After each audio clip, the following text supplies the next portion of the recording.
अस्सलाम वालेकुम, मैं हूं आपका होस्ट वक्कास असगर।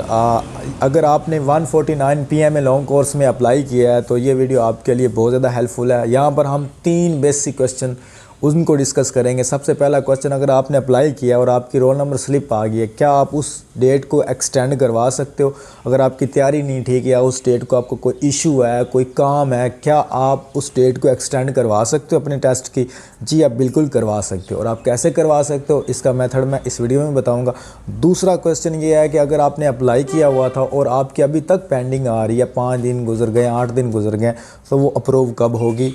तीसरा क्वेश्चन, अगर आपने जाके मिसाल के तौर पर आपका 11 नवंबर को टेस्ट है और आपको 8 बजे का टाइम दिया गया, तो आपने साथ में क्या क्या लेके जाना है? और आप जब बैठते हो तो आप कंप्यूटर पर एक हिडन सीक्रेट होता है, वो आपको इस वीडियो में मैं रिवील करूंगा, वो आपको बताऊंगा, तो वीडियो को एंड तक देखें। अब आते हैं पहले क्वेश्चन की तरफ। पहला क्वेश्चन ये है कि भाई, अगर आपने अप्लाई किया है और आपकी तैयारी अच्छी नहीं है, या आपको लगता है कि इस डेट तक ये डेट मेरी आ गई है और मैं अब इतना डेट तक तैयारी नहीं कर पाऊँगा, मुझे 10 दिन 20 दिन मज़ीद चाहिए, तो आप क्या डेट एक्सटेंड करवा सकते हो? अब मेरी बात कान खोल के सुनना, मतलब बड़े गौर से सुननी है ये बात।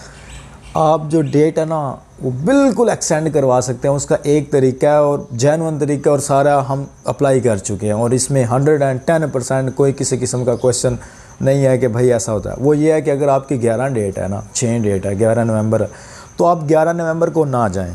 आप 11 नवंबर को ना जाएं, आप 20 नवंबर को चले जाएं, दिसंबर में चले जाएं, आप जब मर्ज़ी चले जाएं, आप टेस्ट दे सकते हो। आप जब मर्ज़ी चले जाएं, आप टेस्ट दे सकते हो। जो डेट आपकी लिखी हुई है, आप पे ये फ़र्ज़ नहीं है कि आपने उस डेट को जाना है। और ये मैंने खुद किया है, मेरे 7-8 दोस्तों ने भी किया है। हम आगे पीछे थे, यानी कि हम आगे पीछे थे, किसी की कब डेट, तो हमने ये कहा कि हम इकट्ठे जाएंगे सारे एक ही डेट को, तो हम सारे इकट्ठे ही गए थे, कोई किसी किस्म का इशू नहीं बना। ठीक है, तो आप अगर अपने दोस्तों के साथ भी मिलना चाहो, इसमें एक ये बड़ी खुशखबरी, अगर आप अपने दोस्तों के साथ भी मिलना चाहो तो आप दोनों सारे एक दिन ही चले जाओ, एक दूसरे से रब्ता करके, और एक ही सीट पे बैठ जाना, तो आप वहाँ पर ना जाएं। और ये बिल्कुल जेन्युइन बात है, इसमें से कोई किसी किस्म का इशू नहीं है। अब दूसरे सवाल की तरफ आते हैं। दूसरा सवाल ये है कि अगर आपकी पेंडिंग अभी अप्रूव नहीं हुई तो आप कुछ दिन वेट करें, अप्रूव हो जाएगी। अगर अप्रूव नहीं हुई तो जब टेस्ट स्टार्ट हो जाएंगे तो ASRC सेंटर जो आपका करीबी होगा, वहाँ पर जाइएगा, अपना जो आपकी ID कार्ड होगा वो आप बताइएगा, तो आपको वो सारा कुछ ना निकाल देंगे। इस तरह कोई इशू नहीं। तीसरा सवाल, अगर आप वहाँ पर जाएंगे, 300 रुपये लेके जाना है, वो आपने सबमिट करवाना है। और चौथी बात, जब आप वहाँ पर जाते हो, कंप्यूटर पर बैठते हो, तो जब आप कंप्यूटर को वर्बल और नॉन वर्बल ये आपको इकट्ठे सोल्व करने पड़ते हैं। अगर आप दोनों में पास होते हैं, वर्बल के बाद आपको फ़ौरन नॉन वर्बल स्टार्ट हो जाते हैं, ताकि आप अगर आप फेल हुए या पास हुए, लेकिन वो फ़ौरन स्टार्ट हो।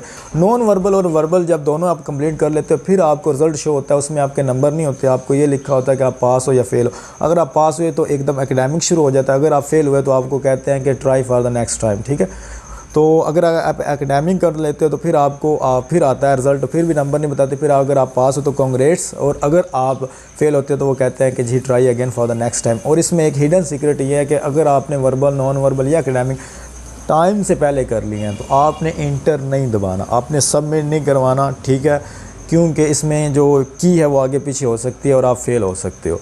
तो आपने बैठे रहना, जब वो खुद इंटर हो जाएगा तब तक आपने छेड़ना नहीं, तो फिर आपको रिज़ल्ट खुद ब खुद शो हो जाएगा, तो आराम से बैठे रहें। और जब मेरा टेस्ट था एकेडमिक, मैंने 20 मिनट पहले कर लिया था, और 20 मिनट में बाद मैं ऐसे बैठ गया, तो ऐसे में थोड़ी सी ना, जब मुझे पता चला कि कुछ सेकंड रह गए, तो मैं ऐसे बैठा रहा, दुरूशी पढ़ता रहा, और मैंने ऐसे एक आंख करके ऐसे करके ना एक आंख से देखा कि मैं कांग्रेट्स लिखा हुआ है या फेल लिखा हुआ है। वो कांग्रेट्स लिखा हुआ था, तो मैं बड़ी खुशी से उठा, और वहाँ पर फिर मैं गया, वहाँ पर स्टंप लगी, और फिर ना मैं बाहर आ गया।